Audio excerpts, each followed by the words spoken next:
Cricket is a game associated with leafy pastures, but those spaces are at a premium in London as wealthy investors buy up billions of pounds of property and space. We had about 8 to 10 West Indian clubs. These days, you probably find 2 or 3. A number of cricket clubs have found themselves on the wrong end of the boom. Essentially, we just need more facilitation as well. Yeah. And that's the challenge and obstacles that we face. Some losing their home, others without the means to develop their grounds, and some without a space to call their own altogether. There are going to be hundreds of kids who's not going to be able to do any sports around here anymore.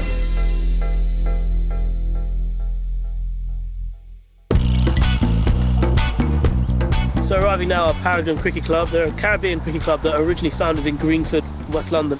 They've since lost their home and now every single game they play has to be away. Joseph Matthews played for Paragon since the early days and is optimistic about the potential of the club despite the decline he's witnessed. Just how big could Paragon get with this kind of setup that we see here? We would be able to attract, probably even have 2 teams. And also, like to say, having the coats, which is tremendous. You know, sitting from scratch. You never know where it could end up, you know. If you were delayed finding a new home, could that potentially be the end of the club? I think so, yeah. Without having the right facilities and so on, I could see the decline of Paragons.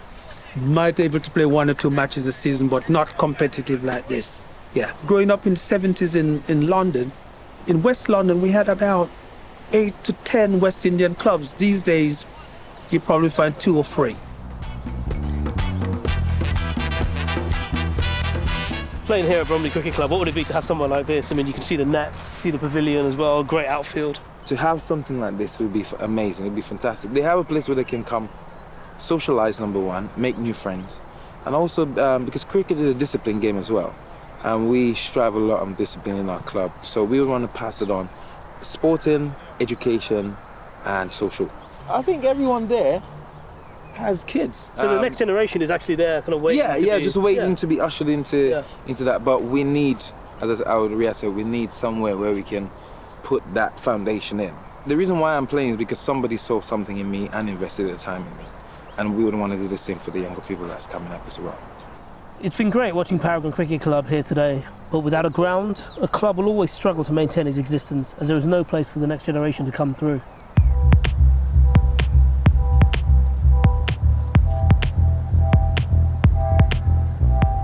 Lutonis Cricket Club was part of the Vauxhall Motors factory, which closed 20 years ago, subsequently losing all of its sports facilities. After moving around, the club eventually got this land 6 years ago. Yet, despite the number of players, particularly the kids that come through the gates, the club are struggling to obtain the funding for the development of their facilities. To progress your cricket or to further enhance your cricket, you really can't do it there, you know. You need a proper, fixed nets up here. Have you tried to get them? Well, we've tried to get them, but unfortunately 3 times now we've been rejected by the Sports England. How do you coach with no nets? I try my best, but it's for their safety. Yeah. I can't coach 15, 13, 11 and 9 in one net. I've been trying to get help from everywhere, anywhere, but no luck yet. We get kids coming on every Friday. We want to enter the side, and we have to say no because we can't take as many. I'm already having trouble with the safety aspect. Asif Khan captained Lutonis for 25 years, winning 7 county league titles. While he still plays, he also undertakes a number of other duties at the club, including working as the groundsman. Do you think with the facilities that they have in modern days, do you think you could have made it as a professional? Yes, I say, my younger days, if you have a facility all this, definitely. And so, you need to do that for the next generation, don't you? You need to make sure they have the opportunities that you didn't have. That's what we're aiming for, because they're very talented. It's just, the lack of nets. If you had the nets here, how far do you think, you can push them? Yeah, they can become professional, they can play for counties, they can play for England, It's interesting hearing Lutonian stories, as we saw with Paragon. They're still searching for a home ground, and Lutonians, they have one, but they just don't have the resources to make it work, and they're always going to be held back by that. This is Tower Hamlets in East London, where kids in the area have to go to great lengths to play the game. Often they rely on the generosity of coaches such as Jahid. Hi, Vikash. How you doing, all right? Yeah, not too bad, not too Good, bad. thank you. Right, so we're driving through the streets of East London. What are we doing? So I'm just about to go pick up 4 under 15 boys. We've got a match at Blackheath today, about 5-6 miles from here, yes. Jahid Ahmed was the first British Bangladeshi to play county cricket. Today, he is the cricket development manager for the borough of Tower Hamlets, where 40% of the population are Asian, but there isn't a single dedicated cricket pitch in the borough.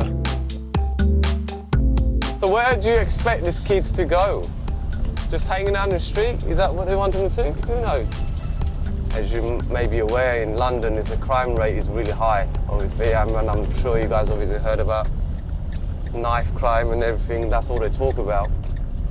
You just saw just coming through here, all they do is build buildings and flats, and that's all they do. Yeah. Any little spaces, they're breaking down anything that's not needed, they don't think is necessary. Even in youth clubs, for example, a lot of them been broken down, shut down, when there's never, and they just keep building flats. You were saying about the lack of space and all the flats being built around. This just so happens to be the first bit of open green we've seen. And it is genuinely Blackheath Cricket Club. This is it. This is the home of cricket for us.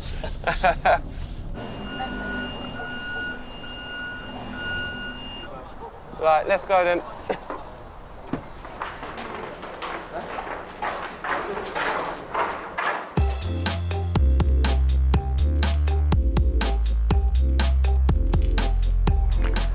It's quite interesting seeing Jahid's role. He's a coach, he's a community leader in some ways, he's a glorified taxi man, and the kids that he's brought here to Blackheath Cricket Club, he's doing the kind of job that no one else will do, and it's not actually in his remit, but without him, they wouldn't be playing cricket at a place like this, because there is nowhere like that where they're based in Tower Hamlets. These aren't issues restricted to just London.